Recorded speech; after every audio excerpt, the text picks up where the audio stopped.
welcome to In This Corner, the podcast, the Buck 79, boxing's biggest names, boxing's biggest stories, biggest fights, and that's what we'll focus on for most of this episode. Greatest memories and moments, we'll do that. You'll have some of that at the end with the one and only there in the frozen tundra of friendly West Virginia, where the weather is a little bit unfriendly right now as we say hello to boxing writer, author, CompuBox counter, historian Lee Groves. What is the weather as we speak there?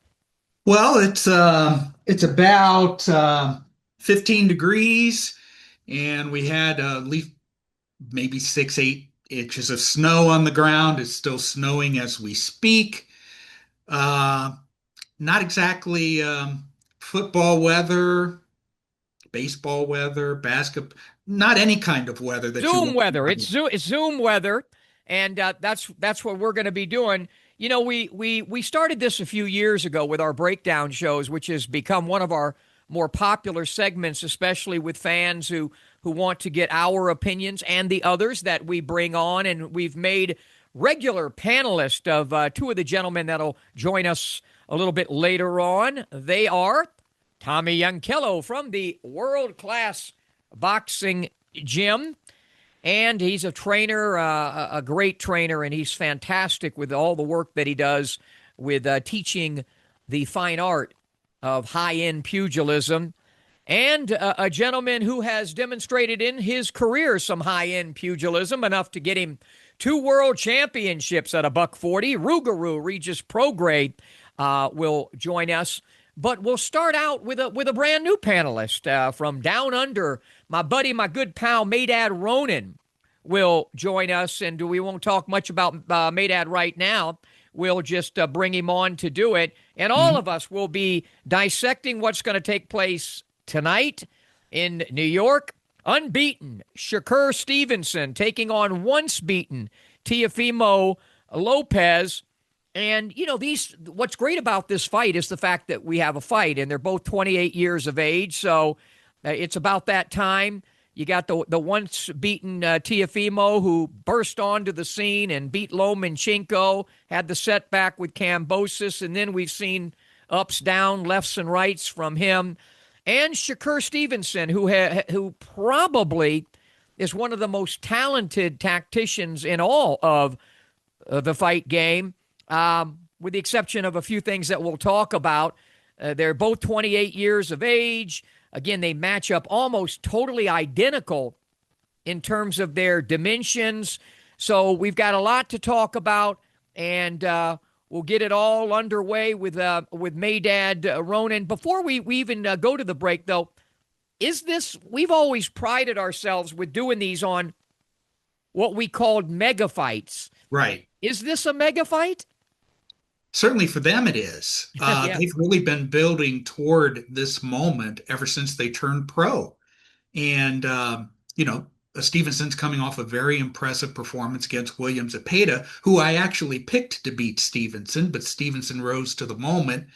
And Teofimo Lopez is probably the star of the 140-pound division, and he's going to be fighting in his hometown, Madison Square Garden. You got the scene set, you got the opponents. It's a pretty darn big fight. All right. Well, we'll come back and get things a-rolling from down under with Maydad Ronen right after this. I got 2 options.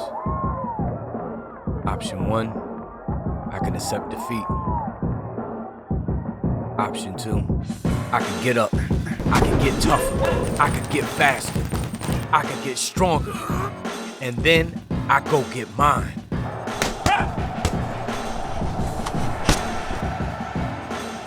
I made my choice. Have you made yours? Back in this corner of the podcast, a buck 79. We're breaking down unbeaten Shakur Stevenson, once beaten Teofimo Lopez. All of it takes place tonight in Gotham, Madison Square Garden. And joining us for the first time from way down under is Maydad Ronen. I've known this young man for a long time, first met him think it was the year I was inducted into there's the ring, the Florida Boxing Hall of Fame in 2010. And we've kept up with each other. He's done a lot for the sport of boxing in Australia, a trainer, a coach, a friend, a confidant to the sport, of the sport, for the sport, and done a lot of things himself. And since this is his first time, we'll go up close and personal before we get into breaking down and dissecting the fight that'll take place tonight. So we welcome Maydad Ronen. How you doing, buddy? I'm doing great here from the land down under, Bondi Beach, Sydney, Australia. Nice to see you and Lee. How are you both doing? I guess we should have said good day, right? We should have said good day, mate.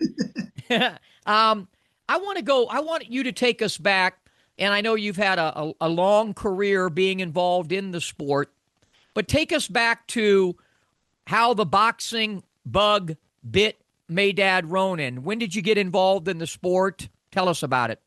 Well, that's going a little bit back. Look, I remember one day coming back from work.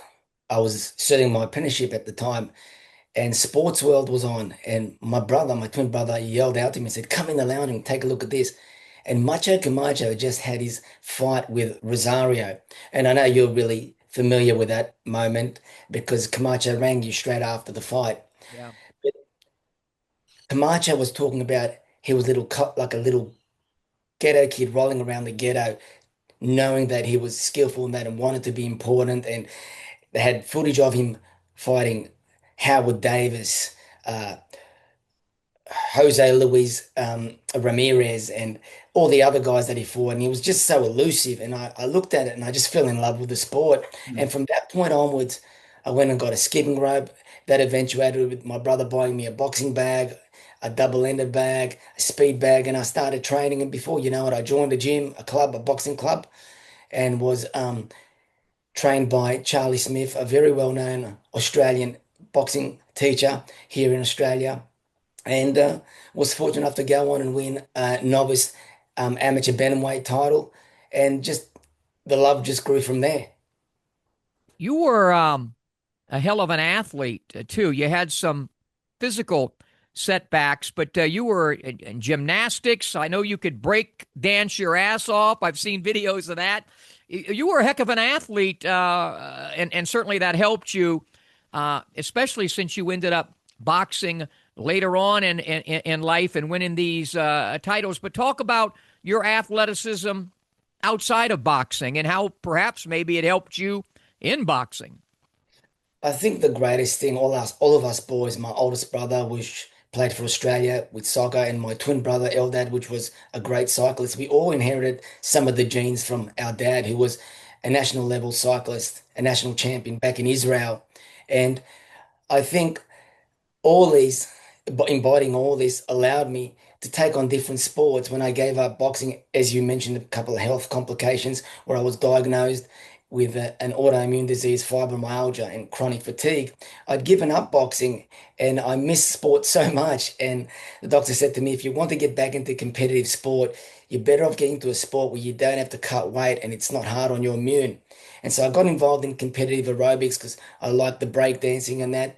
And I was fortunate enough to win a lot of gold medals at international level events. And unfortunately, the fibromyalgia came back and I just couldn't pursue it to the level that I wanted to. At the time, there was the World Championships that were always held in Las Vegas. And when it was time to qualify for them, I was just too injured and unwell to pursue that path. Who are some of the fighters that you've worked with that I know there's a few that we certainly would know their names even with their recent success? Talk about, because the Bondi Boxing Gym was a fixture there in Australia. I know you sold it recently, but talk about Bondi and some of the people you worked with. Oh, that's such great memories. I had the place for 18 years. I bought it. It was originally a Muay Thai gym called Bondi Muay Thai, and then I bought it and called it Bondi Boxing Gym. If you see the picture in the background right here, there's Liam Para right behind me, just over here with me in the white Everlast top. That's when he was 13 years of age. And he trained with me. He used to fly down from Queensland and stay at my place and train with me for at least 3 years, back and forth. And I'd be on the phone with him several times a week. And he was a great young amateur. And as we know, he also won the IBF super lightweight title when he shocked the world and he beat the boogeyman, as to say, Subriel Matiz back in Puerto Rico. The other guy was Rani Ganoy up here on the right with me wearing the yellow Adidas top with the WBF super lightweight world championship belt around his waist. There were a couple other guys. There's on the bottom. There's the African fighter Adam Cody, then the Australian boy Brendan McDonald, and a few others. There's a couple of pictures in the background there with me and Roger Mayweather, and of course my teacher Jimmy Williams. Yeah, well, that'll lead us right in. That was my next question. And you folks are looking at a picture, some pictures there of Maydad with Jimmy. And there's one that you'll see there with us the year I think that I was inducted into the Florida Boxing Hall of Fame. Because the 2010 I was inducted, 2011 I was the keynote speaker and gave the greatest ever speech at that Hall of Fame, and perhaps any, where I did this thing on boxing hurts so good. Was a brilliant, brilliant expose. Am I bragging again? Okay, I'll back off. But anyway, Jimmy Williams, crazy story, worked my first professional fight in my corner because my guy Matt Goodman, who's in the Florida Boxing Hall of Fame, couldn't be there. Jimmy was a legendary trainer. Talk about your relationship with Jimmy, because I know it'll bring a big smile, if not tears, to you, because you love talking about Jimmy. Yeah. Look, what had happened, I'd given up boxing for 21 years, and one day I was running a cleaning business where I'd wake up really early in the morning. I got a phone call from Eddie Montalvo, one of Camacho's people. He's like a brother to me. Eddie's such a great bloke. And he said to me, he left a message and he said, Angelo's here. Give me a call. And so when I woke up, it was really early, about 4 o'clock Sydney time. And before you know it, Angelo Dundee was on the phone. He was talking to me about boxing and he said to me, I've heard some great stories about you. When's your next fight? I said, look, I'm too old to fight. And he goes, yes, no, you're not. You can fight for a master's title. So he gave me Lou DiBello Diaz's phone number and contacts with Ryan Winslow and a couple of others. And funny thing enough, that motivated me enough to ring around and finally get a shot at the UBC featherweight title as a masters fighter. How old were you? How old were you then?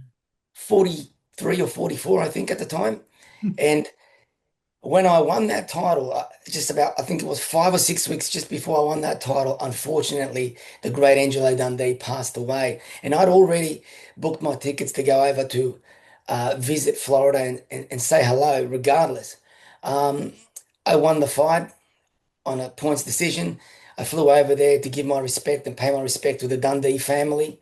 And when I was there, the first person that greeted me when I got off the stage, and then we bumped into each other later at the login, talked, was Jimmy Williams. And he said to me, um, I like the way you move and you like to finish off with a left hook. I like the way you think. If you ever want to fight again in that, I'll be your teacher, I'll be your trainer. And he handed me his card. And I remember coming back to Australia, and before I rang him, I said, what am I doing ringing this guy? Because he's so experienced and qualified. He's had the likes of Tava, John the Beast McGabby, Joey Gamach, and so many other great. Smitty? Yes. And I rang him, and one conversation turned into two conversations. And before you know it, Mick Crouch offered me to fight for the WBF Super Bantamweight title. And Jimmy became my teacher, and he was teaching me. I was ringing him several times a week, lots of times a week, and sending him. Funny thing enough, I was recording DVDs and sending it to him every second week of sparring, of training. And Jimmy was critiquing it, and we were talking on the phone, and that was such an awkward way of, having someone coach you, but that was just enough for me to get the win and do what I needed to do. What do you think you take most when you think back about Jimmy Williams and what he meant to you? What do you think is the main thing you took from all of that and you've taken from all of that? Yeah. People come into your life for a reason, and some people come into your life for a season, and he was just one of those people that came into your life for a reason and laid down some incredible footprints for me to follow. And in respect, I'm laying down those footprints for others to follow. And it shows with all the work that I do as a father, as a husband, and just in all my contribution through life. And that's the great thing about boxing and anything we do, whether it be a sport or a craft or career, we're able to take things and it customizes us to the people that we are. And it's a ripple effect. The people around us benefit from it. And it's just Yeah. been an amazing experience, you know? Why boxing has done so well on the big screen. And it's Lee and I were texting back and forth during the games yesterday of how many times the announcers, I know Tom Brady and I think both Tony Romo mentioned boxing Yeah. analogies. It's a metaphor for life. And before we let you go, we'll talk about some of the stuff you're doing now and how boxing has helped you in your new capacity, kind of as a life coach. But now it's time to talk a little bit about what's going to take place tonight. Shakur Stevenson, Teofimo Lopez.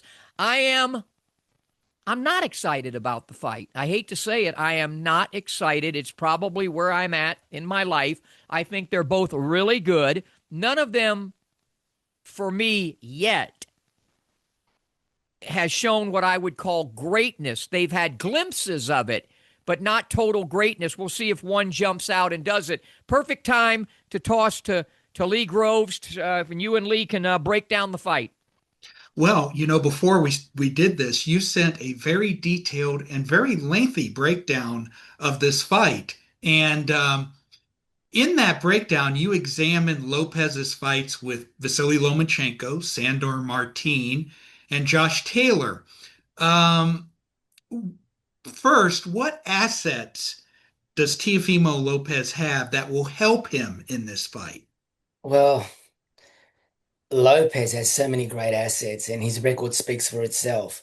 First of all, if we look at the tail of the tape, I mean, before we go on, I want to congratulate both guys to making this fight. We're living in a time where most fighters are trying to protect their own and they're not willing to take these hard fights. So it's nice to see these young guys fighting each other. Mhm. But Lopez, if we look at the tail of the tape, both guys are similar heights, almost similar reach. I think Lopez has about a centimeter in reach on Shakur. But when you look at this, the tail of the tape, Lopez is the more experienced. He's had more fights with more credible fighters, more well-decorated fighters, guys like Josh Taylor, guys like Lemonchenko and others. And obviously, he's been so exciting to watch with all those sensational knockouts early in his career with Cormier and others that he's fought. And of course, he does have a blemish on his record. In his mind, with that only loss to George Kambosos, but in his mind, he's still an undefeated fighter. And Mhm. he feels that no one beat him, he defeated himself. And justifiably, he may be, well entitled to feel that way. And this is all going to serve him well in this fight. I think he's got some great assets in his resilience, the dog that he has in him, but also his footwork. And when I say his footwork, and I'm not talking about the way Ali moved or Floyd Mayweather moved, but I'm talking about b- bridging the gap from a broken rhythm and moving from side to side and trying to draw another person, the opposition, the opponent in and catch him and setting up. Perhaps he can draw Shakur in and catch him with the counter punch that he loves throwing with southpaws, and that's the right uppercut. And what he needs to do is he's got to turn this into a fight. He's got to learn to dictate the fight from rings tender, press and push Shakur back on the ropes and fight the fight with Mhm. combination punching by starting the exchange and finishing the exchange and not allowing Shakur to get that room and get settled with his jab and get in his groove. And that's the differences. I think Teofimo Lopez has the power to end the fight at any time. However, he does things a little carelessly.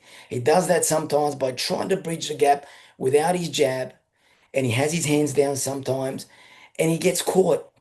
I think, on the other hand, if Shakur can fight and keep the fight at distance, work behind his jab, and use his own footwork, and when I say use his own footwork, perhaps he could take a note from the Crawford versus Canelo fight.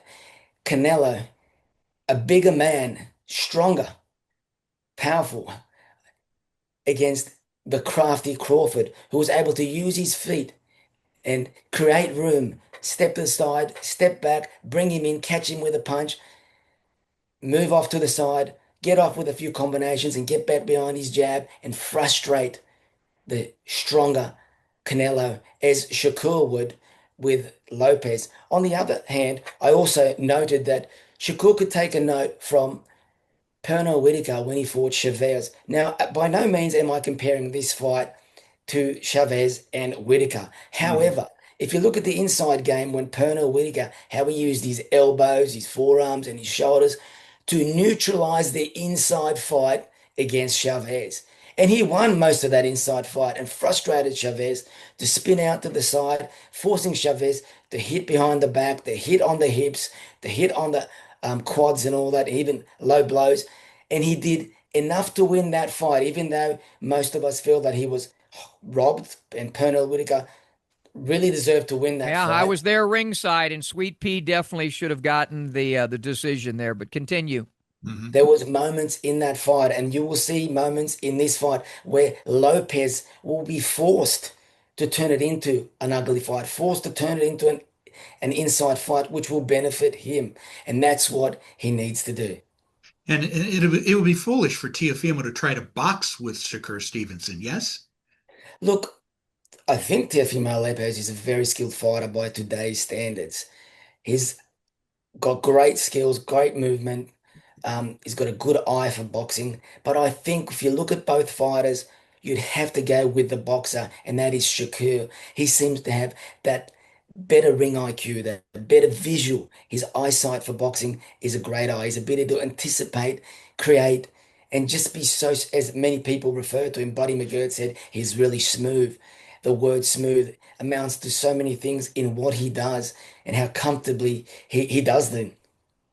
Do you think well, Shakur Stevenson's moving up to another weight class? He started at 126. He won a title there. He won titles at 130 and 135.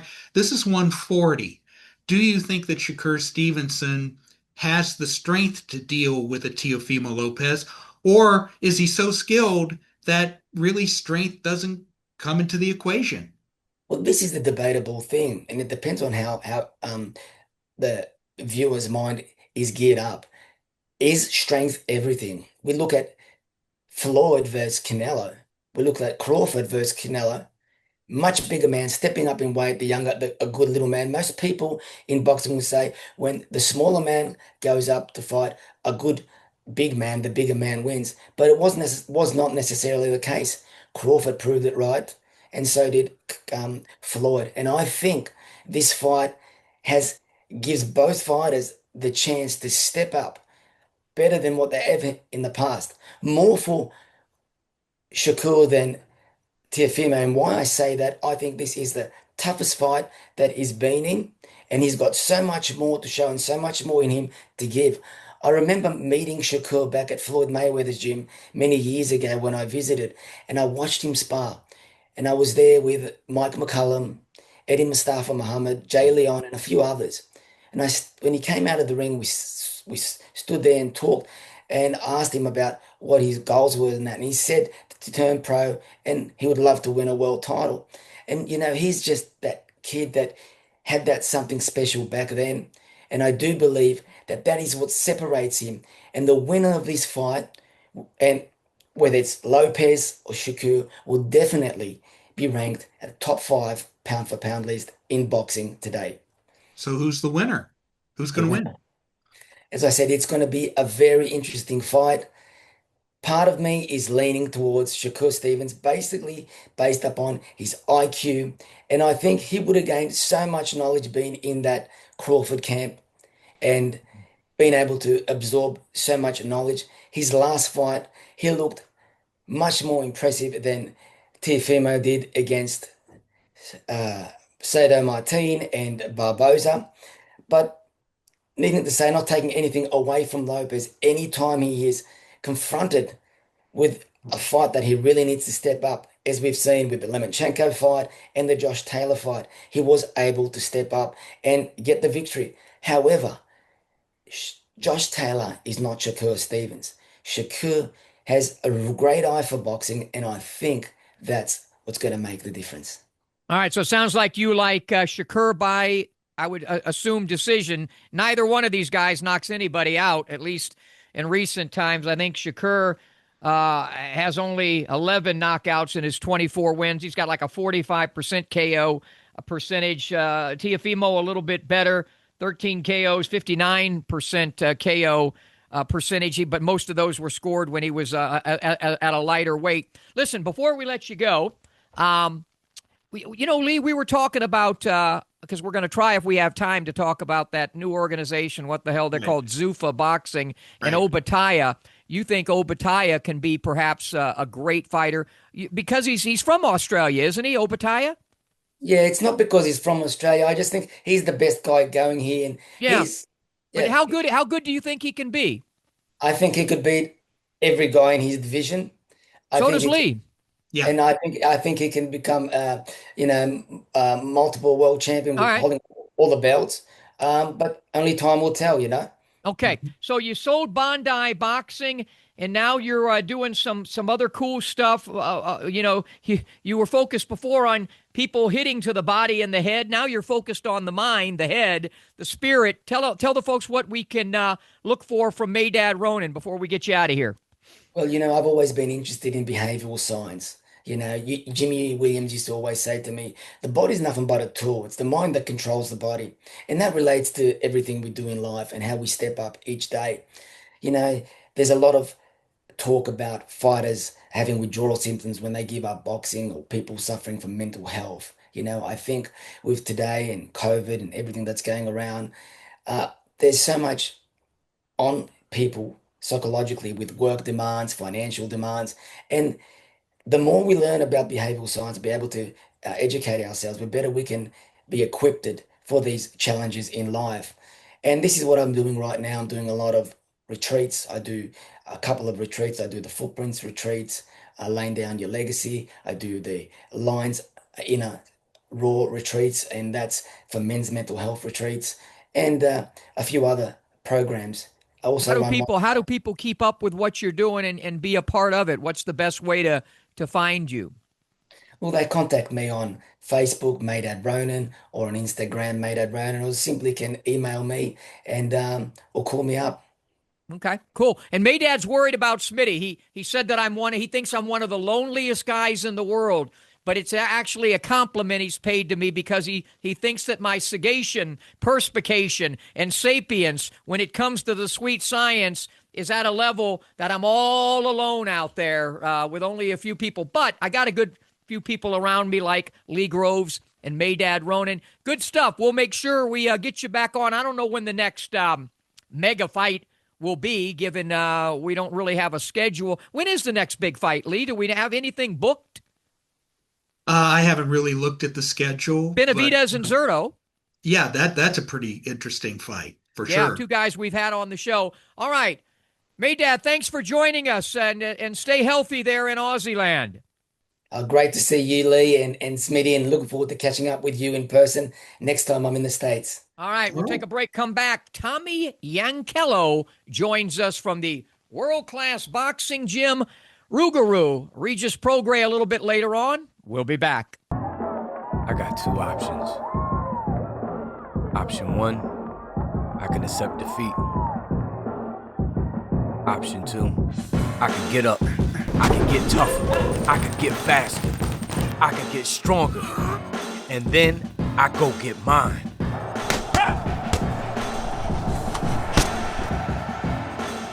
I made my choice. Have you made yours? Back on In This Corner, the podcast, $179, breaking down what's going to take place tonight. Shakur Stevenson, Teofimo Lopez go at it, and we have I don't think anybody in the business does it any better than Tommy Yankello in the world-class boxing gym when it comes to really explaining, dissecting, edifying all the nuances that really make up boxing. I was telling you this, Lee, earlier today when I came up with the idea of doing in-ring segments on my show. It was because I was just a little 4-round club fighter I knew I was never going to go much further, but I had such great respect and admiration for the skill of these high level guys. And lo and behold, all these years later, I was able to get in the ring with 65 of them, and we hope to do it with more as we continue. But for folks watching boxing, and for folks interested in boxing, whether it be a fan or a fighter, I think when you check out the World Class Boxing Gym and Tommy Yankello, there's no better explanation. And they go pretty damn deep. I mean, this is deep sea diving of what Tommy does. And with that, I say Happy New Year and good to see you, Tommy. How are you? Thanks, brother. How are you? Happy New Year to you guys. Pretty good. And it is a new year. And before we get to Stevenson and Lopez, what do you got going on new? What can people look for new out of all your content this year?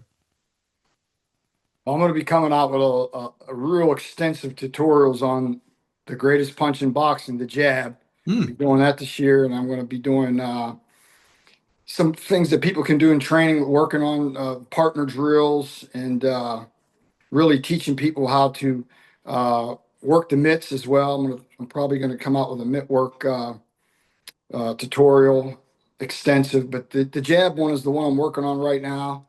It's going to be 6 hours on one punch. Oh my word! Woo! Yeah. That's deep. Yeah. That is deep. Yeah. And by the way, Dazzling Dawn, when he said stuff that works on partners, it's not that kind of partner stuff. This is a pugil. It was wide open there. I had to knock that one out the of jab drill is the jab one is gonna be on the lead hand and how to set up, how to use it for defense, offense. It's just gonna be how you use that lead hand is the I always say that the lead hand is the key, not just the jab. The can opener. The can opener. That's right. That's right. And I know I can't even. I saw somebody pirate one of my videos the other day with B-Hop with Bernard Hopkins, and in a 10-minute in-ring, he must have mentioned the jab about 25 different times. So we look forward to that. Check out the World Class Boxing Gym. Tommy, you're on Instagram. You're on YouTube. Facebook, I think, as well. Yeah. Facebook, TikTok everywhere. As well. Everywhere. As I toss it to Lee to break down this fight tonight. Well, Tommy, you know the drill. So, what must Stevenson do best to win, and what must he avoid technically against Lopez? This fight is a very, very interesting fight because you got a guy like Teo who's been very successful against southpaws. Shakur is coming up, and he's had trouble with southpaws as well, but he's had success with some pretty good ones. Lomachenko, Josh Taylor. Right. He had trouble with Sandor Martin, but he still won the fight. So I think this fight could go one or two ways, and I think that I think it's they're both kind of like counterpunchers. I don't believe that one likes to really take the initiative. We don't have a Roberto Duran in the fight. You know what I mean? And I don't think we have a guy I think Teo is a guy that's going to mix it up. I think if I was working with Teo, I don't think he is good enough. Like, he doesn't cut the ring off great at times, and he doesn't know how to really fight on the inside and bring a Duran-like fight to a guy like Shakur, who's like a Mayweather. He's not going to do like Maydad, or he's not going to do like Ricky Hatton. He's not going to put that kind of, he doesn't know how to do that well. But I think he's athletic enough that he can mix his game up and keep on trying to change every round to throw Shakur off, because Shakur to me is the superior technician in the fight, just for the simple fact of fundamentals that he has. I think he has tighter defense, less gaps in his defense.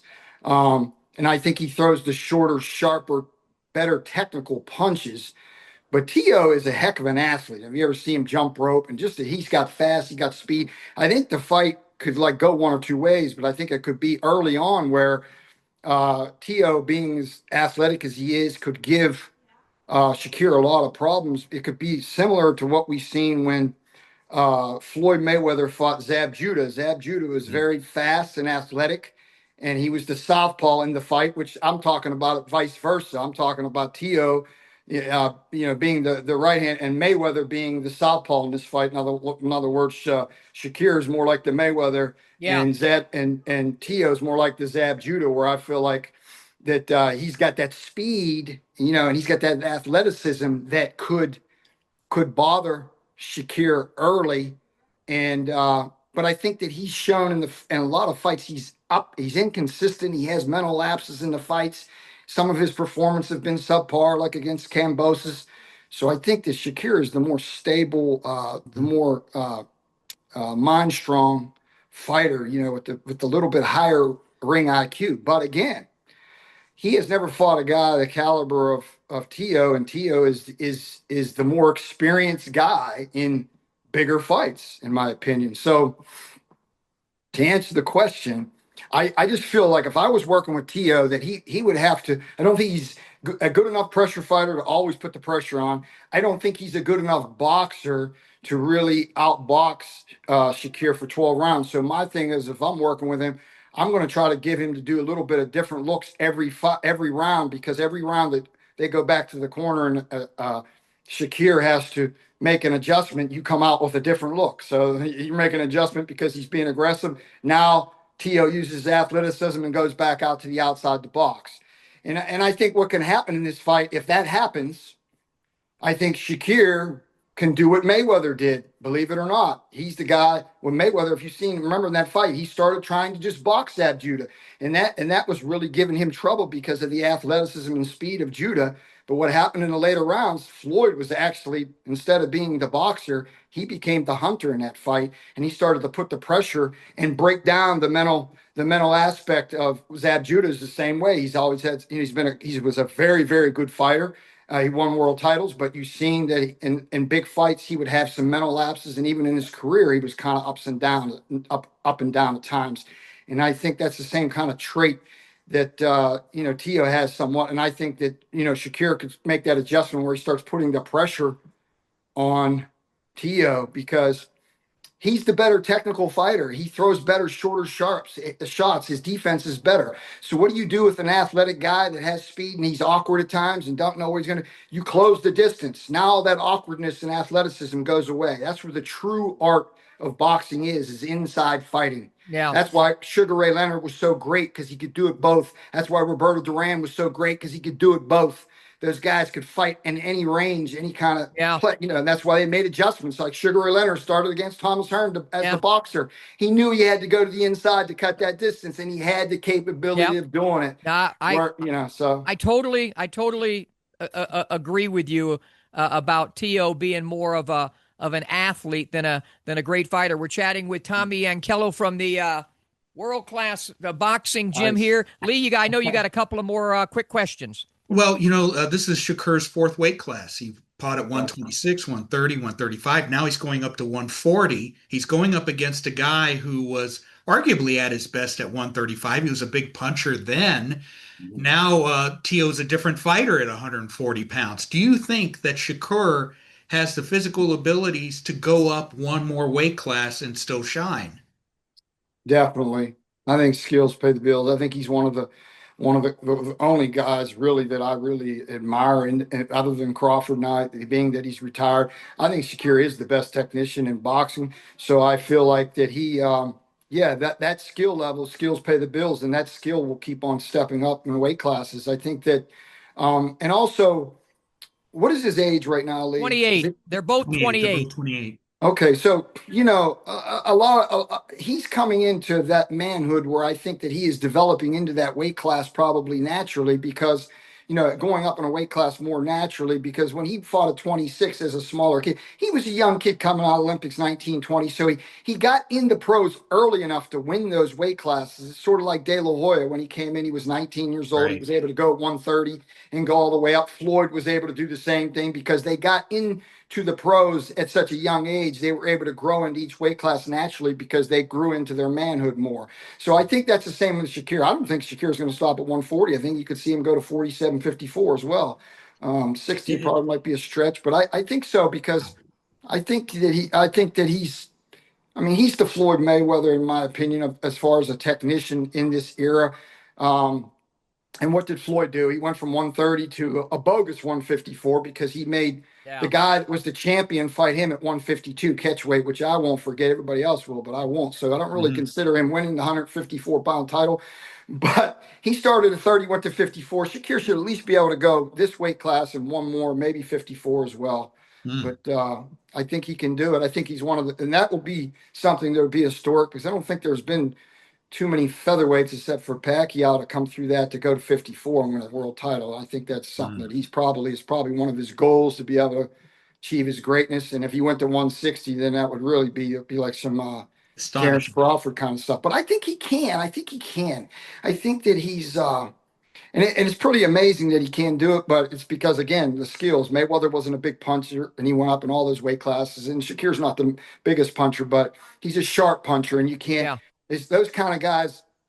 You're always afraid to get hit with the shot. You don't look, and they have enough of a sharp of a punch that you can't disrespect it. You have to respect it, and no one wants to get hit with shots they don't see. So, you know. Okay. So who's going to win? I think it's a really interesting close fight. And I think if Teo fought his best fight, I think that he, could possibly pull it off, but I'm not going there. I'm going with Shakir. I think he's going to win a decision. I don't think he'll stop Teo, but I think that he will. I think it's close because I do think that Teo has the experience at this point in Shakir's career. This is a big step up for him because he's fighting a guy with a ton of experience that has, like I said, has the better resume actually with the world-class fighters and the weight classes as well as far as the resumes. But I just think that at this point, Shakir is good enough to still overcome it and win a decision by, like I said, I think Teo can give him trouble early, and I think he can give him trouble throughout the fight because I think that he has that athleticism to do that, and he's got the experience. So I'm going to just say it's going to be close to him, but I'm going to pick him by 1 or 2 round decision. Shakir, I think he's going to edge it out 7-5, maybe. All right. Okay. So there you go.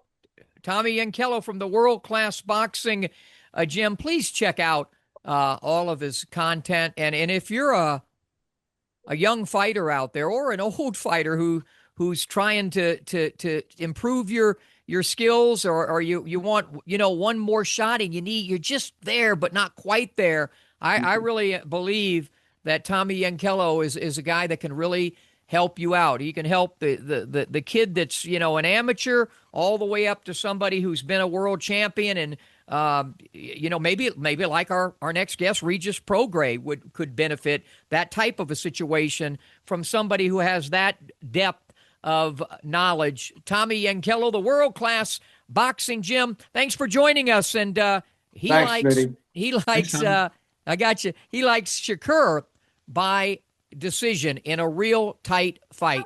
We'll take a break, come back with Rougarou, Regis Prograis, right after this. I got 2 options. Option 1, I can accept defeat. Option 2, I can get up. I can get tougher. I can get faster. I can get stronger. And then I go get mine.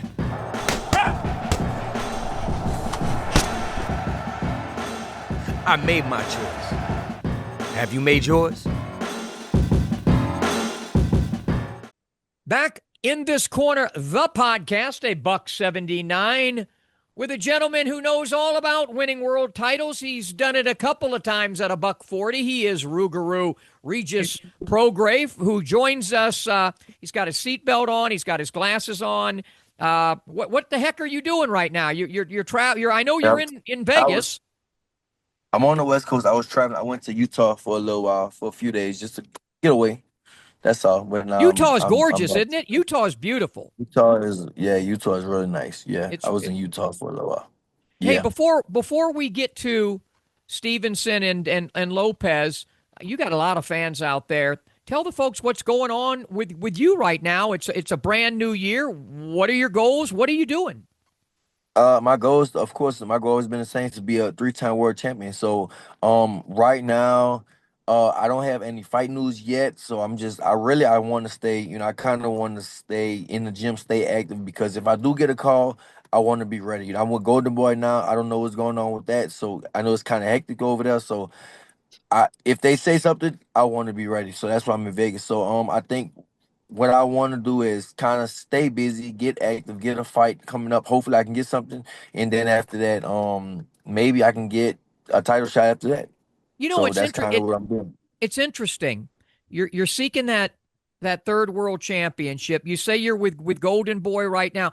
Is it a situation when you're Rougarou, when you're a guy who's already held the title, and a popular fighter?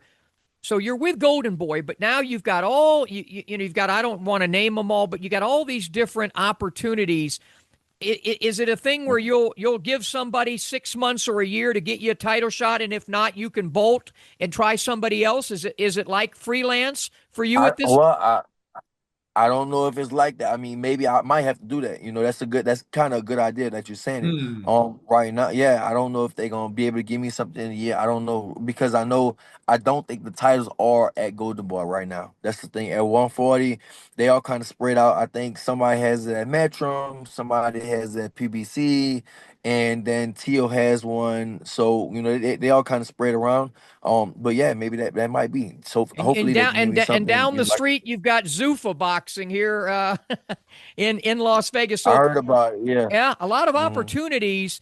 Now, you know a thing or two about these two gentlemen that'll meet tonight. Of course, Shakur Hmm. Stevenson, unbeaten. Teofimo Lopez, once beaten. I toss it to Lee, so we'll get you to break down the fight, Lee.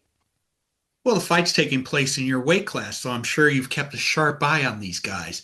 From a fighter's Of course. perspective, what do you see when you look at Shakur, and what do you see when you look at Teofimo? I mean, for me, I think both are super talented, super very, very talented guys. Both of them. Um, Shakur is defensively just a very, very defensive guy, very good. Um, he has a very, very low percentage on getting hit. He doesn't get touched. And then on the other side, you do have Teofimo, who's very athletic, super, super athletic. Um, Yeah, I mean I think for me it's just a very good fight, fantastic fight just because you just don't know. I mean, I go with Shakur. I know y'all ask me what I go. I go with a Shakur. I think Shakur should be able to win because I think that Teal, as good as he is, sometimes he does struggle mentally. And with Shakur, I don't think he's struggling mentally in a fight yet. And that is the thing is it'll be frustrating to hit Shakur. It's frustrating to get to him. Now on the other side, is Tio is very Shakur's never fought somebody as explosive, as good, as explosive as a Tio. Um, but I don't think. And then at the same time, Tio has Tio's fought some good people, and of course he does step up too. He does come up. He step up. He does step up for the good fight. So it'll be for me. It'll definitely be interesting. Of course, I'm looking. I have my eyes out for either guy. Well, Stevenson is moving up to a new weight class. Does he have to Mm-hmm. make any adjustments to account for moving up in weight, or does he still use the same fight plan that he's used to win three world titles? I think he used the same fight plan. I would think because like I say, it's hard to for Shakur. It's kind of hard to hit him. And Shakur has one of those things that I mean, y'all would know, man. One of the most important things in boxing, in sports, period, is your confidence. Shakur believes he's one of the greatest ever. Not the greatest fighter right now. He believes he's the greatest ever. I saw him do an interview, and they said, "Man, name somebody that's better than you." And they named Ali, they named Bud, they named, everybody. And he said, nobody's better than me. So he really believes he's the best ever already, So he does have a lot of confidence in himself. Um, so I think that, when you got somebody like that, it is hard to, it's gonna be hard to beat him. Now he can't get beat. Everybody can get beat, but at the same time, I don't think Shakur is gonna get beat right now. We know southpaws are difficult to fight. You're living proof of that. Right. What does Stevenson do as a left-hander that makes him so tough? It's his elusive. He's just so elusive in that jab. That's the main thing. I think he has a very good right jab, very good lead hand, and it's hard to hit him. That's the main thing. When you fight somebody, you just can't touch him. You can't just hit him. It does frustrate you, and I think that should. And Tio is a person that I feel like you can frustrate him. He does mentally break down, and he can be frustrated. In this fight, I don't know if it happens right now. It looked like he's very calm. He's confident in himself. So that's why it'll be interesting to see what happens on fight night. Have you ever sparred either one of them? I spoiled Shakur. I never spoiled Tio, but I did spoil Shakur before. So what was that like? Uh, Same thing. It's hard to hit him. It's hard to touch him. It's real hard. It's really, really hard to touch Shakur. With a clean shot. It's for me. And when I sparred him, I was out of shape. He was in camp, but still, like it was. I remember touching him. I could touch him with the right hand. But with the left hand, I don't think I touched him with the left hand. And we only sparred twice, and like I said, nobody. I wasn't in camp or stuff like that, but it he's very very hard to hit with that with the rear hand. So it'll be interesting, but it's a difference with Tio too. I'm a south. It was southpaw versus southpaw. Tio is Yeah. orthodox, so it will be interesting. How he fights. I think it's just a great fight period because you just like I said, man, you never know what's gonna happen with these two guys. Ever since Tio rose to 140 pounds, he's become more of a boxer, a counterpuncher, using his Yeah. speed, not power as much. But if history is to be a guide, Teofimo must be the one to make the fight. How can he do that successfully against Shakur? That's what that is something we think about too because yeah, Shakur's not gonna make the fight. We know that Shakur is gonna be defensive. He's not gonna try to get hit. Tio's gonna have to make the fight, and that might be a thing because I think that once he can't hit Shakur, maybe he don't engage either. And it could be on the one hand, it could be a boring fight. We just don't know. We don't know how Good that's gonna point. happen. It could be Yep. it could be it could be a boring fight. So because maybe they both don't want to engage. Right. I don't think Shakur is going to engage. And if Tio gets to a point where he's trying to engage and he gets hit, then he might not try to engage either. Good So point. hopefully it's not a boring fight, but we don't know. So who are you picking, and why are you going to be picking who you're picking? I do have Shakur, just because of he's athletic. Well, Shakur's more athletic, but I think that, he's, I picked Shakur because of his style. It's hard to hit him. He does believe in himself a lot. Um, and yeah, that's the main thing. Very elusive. It's hard to hit him, and I pick Shakur. But if Tia wins, I won't be surprised. Hmm. Yeah. I got Shakur. I got Shakur by decision. I don't see it going knockouts. I don't think nobody will knock each other out. I don't see it going there like I said, but I do feel like Shakur should be able to outbox him, get a decision.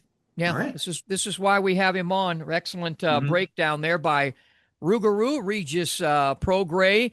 Hopefully, I'll be able to catch up with you tonight at Johnny Tacos. Of course, Yep. folks, we're taping this on a Tuesday. We're Yeah. saying the fight is going to be because when this show airs, the fight will be tonight. But anyway, hope, and I also really do hope that you, with all these plethora of platforms and titles. I hope you get that shot in 2026. I think so. I think it'll happen. I am confident it'll happen. My thing is just staying in Vegas. Right now, I'm just gonna stay in Vegas and train. All If I right. get some news, if I don't, whatever, we'll see. But I'm gonna just continue to train. All Thanks for right. joining us, Regis Prograis. We'll take a break. We'll come back, and now you're going to find out what we think to wrap things up right after this. I got two options. Option one, I can accept defeat. Option two, I can get up. I can get tougher. I can get faster. I can get stronger. And then I go get mine.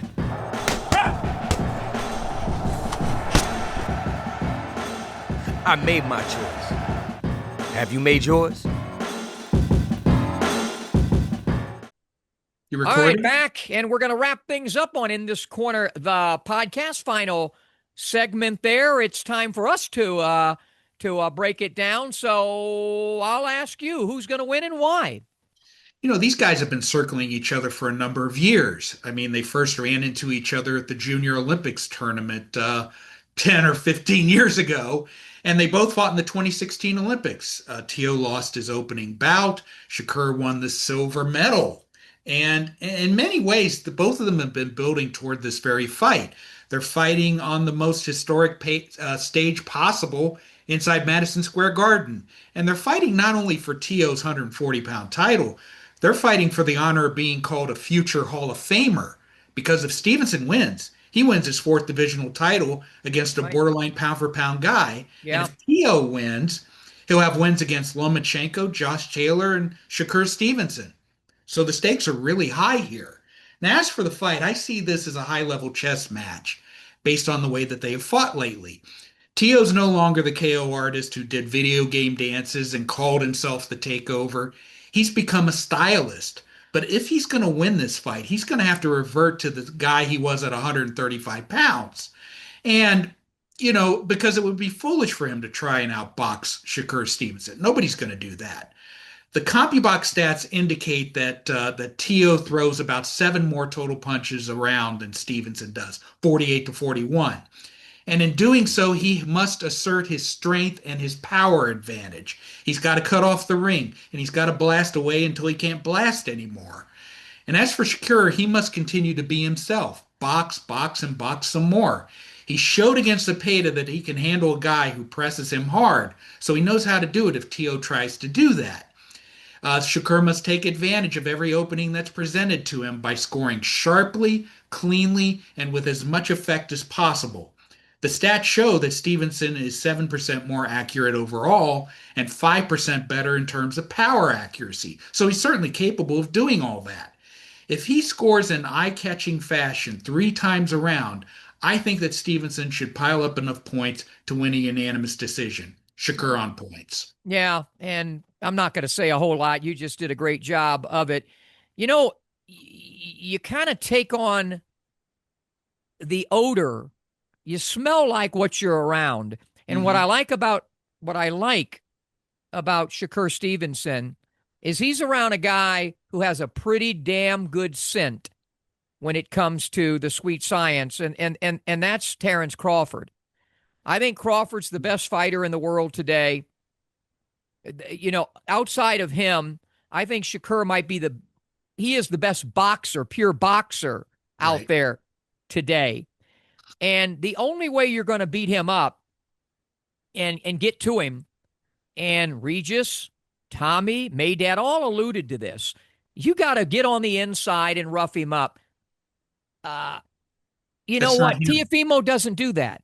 That's not his style. He is not a Roberto Duran who knows how to rough you up on the inside. He is an athlete who pot shots you and land shots, and he's quick and he's fast. But he's going up. I mean, he's taken on, Bobby Fischer, and he's Smitty and I don't even know how to play chess. But he does. He is a good fighter. I don't want to take anything away from him, but he's not Shakur Stevenson. Neither one of these guys are big punchers, and we've talked about that before. And Shakur could have more power if he throws at, not through, and that is why I don't expect there could be a knockdown either way, because Teofimo has some power. But again, I think Regis said about it could be a dull fight, Lee. Yeah. It really could. And the duller the fight, the more it favors who? Shakur Stevenson. Shakur Stevenson wins by 2 or 3 points. I hope something happens. I hope a couple fires break out. But again, I just don't see it happening. So everybody, it's unanimous. We're all picking Shakur probably by unanimous decision. I know you have a couple of other things you want to get to before we get out of here, so go ahead. Yeah, a couple of subjects. Zuffa Boxing had its first show last week. What are your thoughts? I have no thoughts on it at all. I want, I don't want to get political on this program, but I want you talk about sense. I don't like the stench of Zuffa Boxing, and so I didn't watch it. I listened to you and others who spoke about it. The main event, it basically was a club show, a glorified club show. Maybe they had it in the right place, in the cellar there at UFC or whatever it was, the basement or whatever. The main event was Callum Walsh, and you told me he put on a workmanlike performance. And by the way, for those who thought Callum Walsh is going to be the next coming of Canelo, it ain't happening. He is a fine boxer. He's a really, really, really, really good good club fighter, 10-round fighter that could win possibly a world championship someday. I don't see any improvement in him. They had 27 or 40 announcers for the card. So honestly, other than my little joking critiques there, I didn't watch it, so I'm not going to take any other shots at it other than, and I don't like what they're doing with the Ali Act and all of that. So there's enough for me to cover in box, and I hate the name Zuffa. What is what that? is a Zuffa? Anyway, what's next? Well, Well, what did what's you next think of it? is- Hey, what did you think of it? Well, I kind of agree with Dana when he said that it was a solid card. There were some good things, there were some bad things. There was an upset. Julian Rodriguez, I believe, scored the upset over Kane Sandoval. He probably put on the best performance of the three main fights on the card. Max Kellerman has really been raked over the coals as far as the announcers are concerned. He made some references to Roy Jones and Mike McCallum that didn't seem to fit with a lot of people. That's like comparing me to Kareem Abdul-Jabbar. Right. But they're going to get another chance. One thing about Zuffa Boxing, they're going to keep up a busy schedule, and in fact, they're going to have a card Sunday night. So we'll see how inning number 2 turns out. Okay. You mentioned to me about Ryan Garcia with some antics at a press conference announcing his fight with Mario Barrios. What are your thoughts on Oh, I Ryan? mean, he got all over Joe Goosen for no longer being with him and being with the other fighter, meaning Barrios. That is not a big deal that one fighter goes to another fighter and they face each other. That is boxing has been replete with that history. In fact, I think Joe Goosen might have even done it before with Casamayor and Diego. Corrales Yeah. and Casamayor, yeah. And it's that we could go on and on and on with history about that. But Ryan seems wired. He seems out of control, out of sorts. If I were him, man, I would be so thrilled to get this opportunity. Yeah. He tests positive in the Devin Haney fight. Before that, he got stopped by Tank, and then he gets beat by Raleigh of all people, when I picked Garcia to win that fight. And now he gets an immediate title shot against Barrios, who looked horrible against Manny Pacquiao. If I were Ryan Garcia, I'd get my shit together and put on the best performance I could, try to win that world title, and try to not implode. That's all I have to say about him. But I mentioned the word history. Yeah. Let's finish with some good history. Well, yeah, I was asked by an Italian writer named Mario Salamone. He wanted me to be among 7 international writers to assess where Rocky Marciano ranked among the best heavyweight champions of all time. And if you want to check out my answer, we're going to put up a couple pictures of where you can find the article. There it is. And but yeah, Rocky is a very interesting historical case. And I think reading parts 1 and 2 of the article, the first one was 7 Italian writers.